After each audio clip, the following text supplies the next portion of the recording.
Hello, welcome to installment number 2 of the same timeline. If you just watched a video and I looked like this, yeah, I know. Um, so in this video, I want to talk about preeclampsia. I think I'll do my preeclampsia video, or just complications. Really, it's preeclampsia and preterm labor that I want to talk about because that's what I ran into with my daughter. And what that looks like for my pregnancy now. I have touched on this in other videos, but I kind of want to go into it just a little bit more. So that if you are following along with my journey, sorry, I'm working at the same time. If you are following along with my journey at all and you're interested, then you kind of know where I'm at with things. Maybe some people can relate. But then also the other side of it is... sorry, that's a lot of numbers to this, like, be talking right now. Also, it's for myself too. Like, if I ever want to go back over my videos and watch them and just see like where I was at, I'm almost treating this a bit like a diary because I want to document my journey better this time. I wish I would have done this with my daughter. But if I'm being honest, like, I was really floundering. Like, I didn't know what to expect. I was kind of all over the place. You know, I documented some stuff, but it was on a calendar and it got thrown away. And I was just going through it.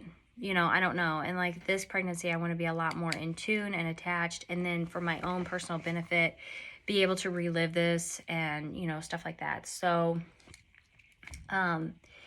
where I'm at right now is a little bit, I don't know what else to call it other than manic, and it's not manic, it's not, but like, that's the word I use, I guess.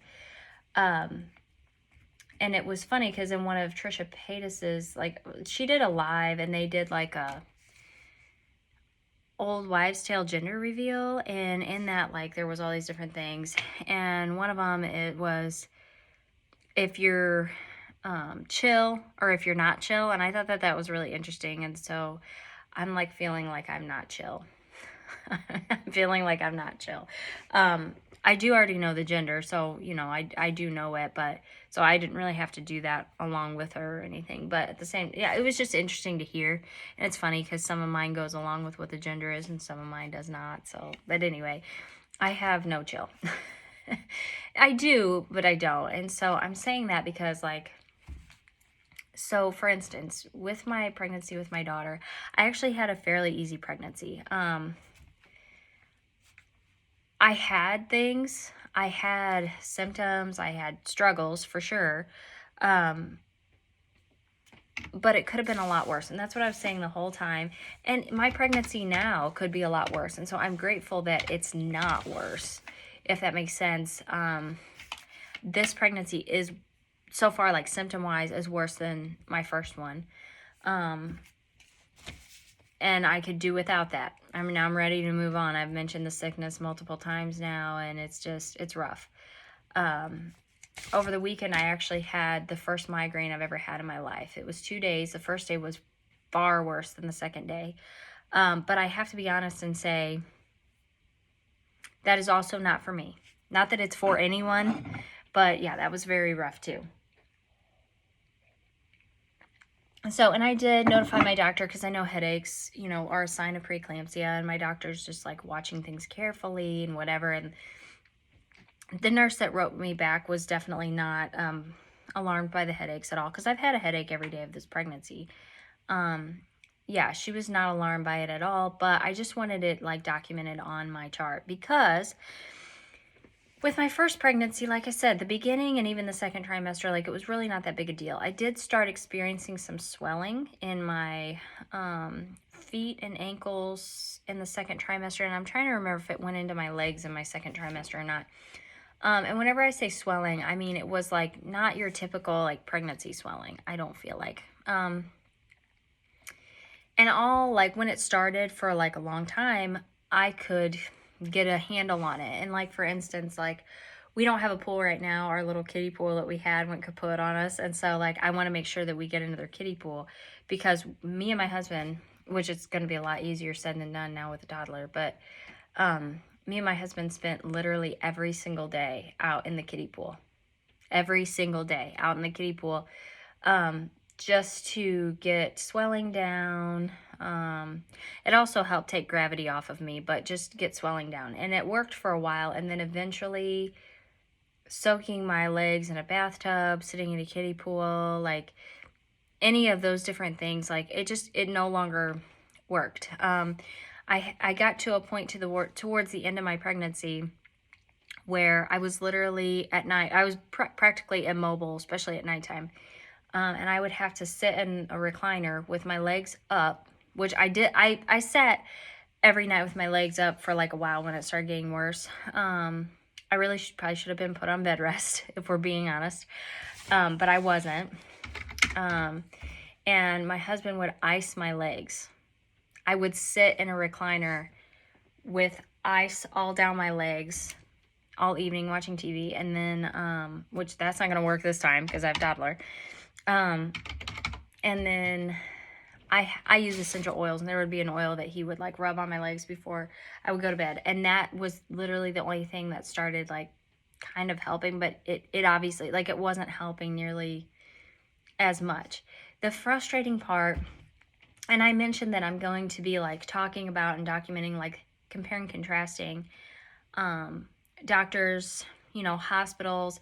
I have a completely different doctor, hospital, even the affiliate is different. So like the first time I went to MOBAT, PJC, and then this time I'm with Mercy.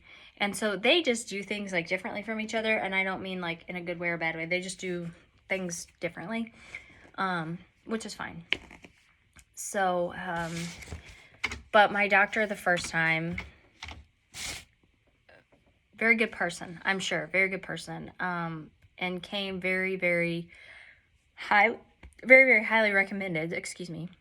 That just sneaks up on me sometimes, I don't know why. I didn't have the experience that I was hoping to have with this doctor. So basically everything that I worried about, or not worried about, but everything that I had questions or concerns about went completely ignored. Everything that me or my husband said, just totally ignored. And I'll get more into that in my next video. But this one I want to focus on this. So basically, my preeclampsia went undiagnosed. So I had the swelling. I had the headaches. I had a pain up in my upper right side. And the whole time, hindsight's 2020. I do Google things and I do ask questions, and like there's all of that, but I don't deep dive into it. I should have, and I don't know. And maybe I should have switched doctors. So no matter how much I brought this up, my doctor kept telling me this was my round ligament.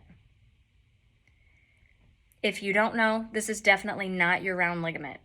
If you do know, you just rolled your eyes and laughed along with me. Like, amazing. When I told my new doctor that that's what my other doctor said, he had his mask on, but you could tell, like, his eyes got huge and, like, his chin came out of his mask. It was just like, that's not... I said, I don't know if she was looking at her medical book, like, upside down when she was in school or what. So anyway, everything I said got ignored, basically because every time I went to the doctor, my blood pressure was okay. But I forget what is in your urine too that goes along with it. Maybe proteins, or I don't remember. They say they like nitrates or an infection. I don't remember, but whatever. Like, I literally had everything else except for high blood pressure, and it went totally ignored. And it was getting very frustrating for my husband and I. And then also, no matter what I said to her, like I kept saying, I kept wanting her to change my due date, and I understand that they can't do that. Okay, I get that, because my baby was measuring out and all this different stuff. And maybe a medical person is going to get on here and like hate on me for like everything, but this is my experience. Like, this was just my experience with my daughter. So I kept wanting her to move the due date, because I'm like, my daughter's due date was October 12th. And I said, I'm telling you, this baby is coming in September. This baby, like, I just knew it. I could feel it. I could just feel it. And I said, this baby is not, she's not gonna, I'm not gonna go to October. Like, I'm telling you. And everything that I said, she said it was because I'd never been pregnant before and I had no idea what I was talking about. And I will get into that in the next video. But that's what it was. So everything I tried to like express to my doctor, no, you're fine. It's fine. It's normal. You're normal. Don't worry about it. It's just your first time mom. It's your first pregnancy. Like you don't know what it's supposed to feel like. And this is what it felt like I kept getting. And I was like, okay. So by the time I went in, I mean, I had family and friends that would like see me or see pictures of me or anything like that. And everybody's like, go to the hospital, go to the hospital, go to the doctor, change your doctor. Something's not right. You know, you could just look at me and know. You could just look at me and know. But it went totally undiagnosed and that's how it went. So I went into labor on my own, naturally, at 36 weeks. Which was September 12th, I think. I think it was September 12th. Is that right? Thursday? Yeah, September 12th. And my doctor looked like she saw a ghost.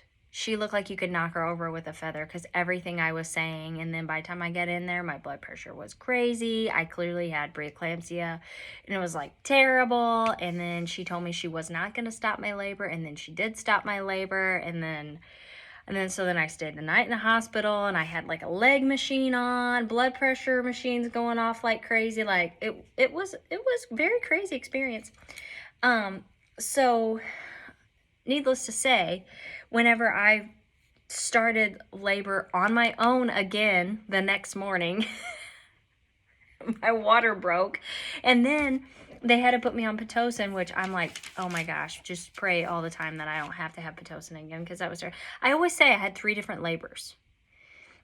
I had the one I started naturally at home and was like, okay, I had that labor, and that was a whole experience on its own.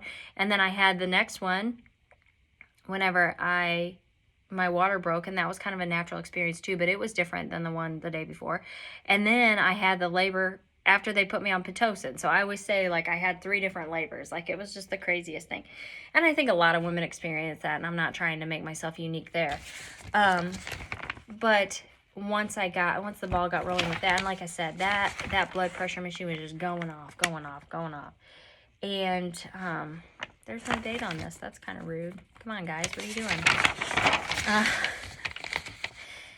So, I mean, midway through my labor, I get put on magnesium. Now, I have heard that some people don't really have a problem with magnesium, and I've heard that some people have a major problem with magnesium, and I think I'm somewhere in the middle. It sucked. I never want to get put on magnesium again. It was terrible. And I just hope and pray I don't have to with this one. So, I'm saying all that to say this, like, as far as, like, with this list, and I was talking about being manic and, you know, stuff like that, so with my daughter, by the end of my pregnancy experience, I was feeling really, really down on myself because I couldn't do some I could, like, my house was clean. I was cleaning my house and stuff, but, like, there was just some things that I found it a major struggle to do, to where I was practically immobile, especially by the end of the day. And it was just really rough. Like, it was really rough.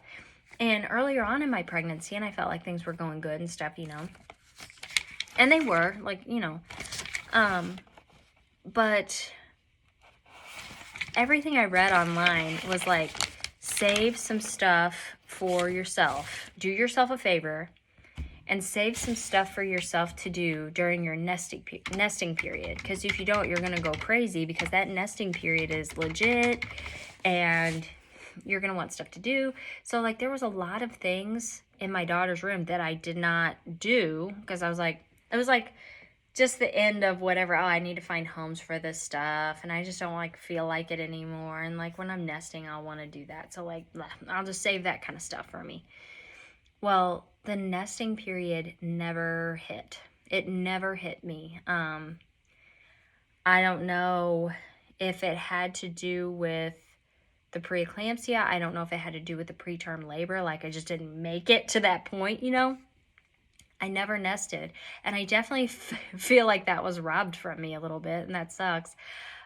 So the things that never actually got taken care of, like initially with my daughter, and then of course you have a newborn and things are just crazy. And the way that our house is, it's not like, I mean, it's all the way upstairs, and I couldn't even do steps for like 3 weeks and everything. Oh yeah, it was crazy. The magnesium really messed with me. My hips went out of joint. It was just crazy.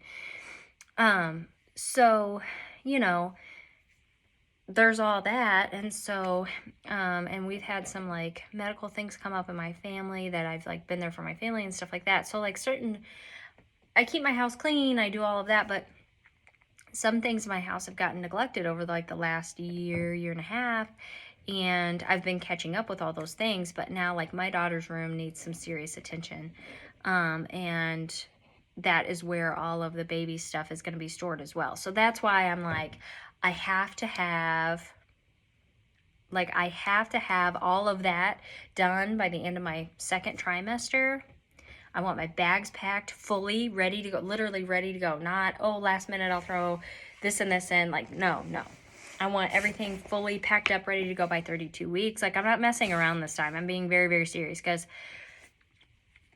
as prepared as I felt like I was the first time, I was not. Full disclosure, what I want to say is we had a consultation with my doctor before we actually went with my doctor.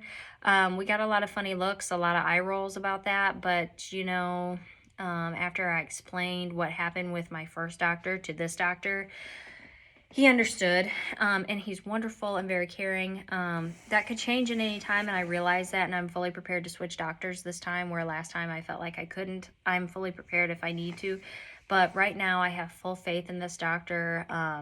He is number one for high-risk pregnancy and preeclampsia specifically in the area. So I feel a lot better about that. He's very concerned about the preterm labor. So he's taking me seriously, and I never had that feeling from my doctor the first time. Same with like my husband. She never even would look him in the face. If he made almost all my appointments the first time, and if he had any questions, she wouldn't even acknowledge his presence or anything. It was very strange. This doctor is just not like that at all. So I just have a lot more faith in this care that I'm receiving, I guess, and so that makes me feel a lot better. And that's what I wanted to say was actually, full disclosure about that, we shopped doctors and found this doctor, and had a really, really good feeling about it. And honestly, just had a full-fledged meeting with him before we even decided to start trying for a baby. Because I don't want to put myself at some great risk and have to go through that, or possibly have some major medical thing, and then I have my toddler, you know what I mean? So we started trying for this baby with a great amount of it was a very conscious decision that we made, and we tried to be very responsible with it because of the issues that I did encounter the first time. And we know that there's a risk of a certain amount of that this time as well.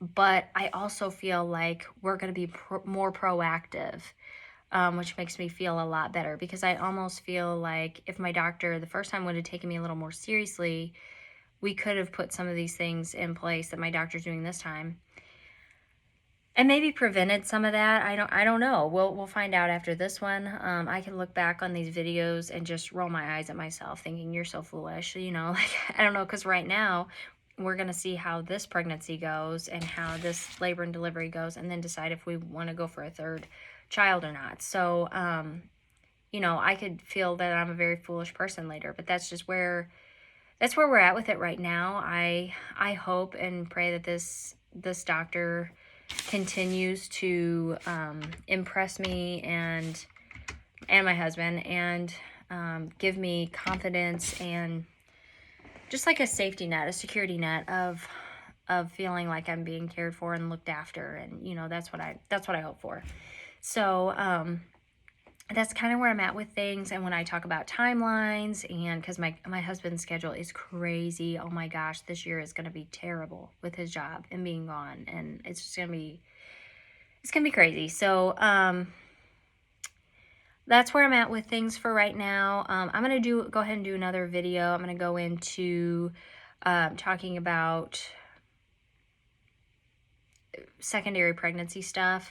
I know that kind of seems like that's what I'm doing now, but no, like I'm going to do another video that it just could, maybe some people can relate to it and have some of the same ideas about it. I'm not sure. We'll see. Anyway, we'll see you soon. Thanks for joining me on this journey and chit-chatting about preeclampsia and what that could look like.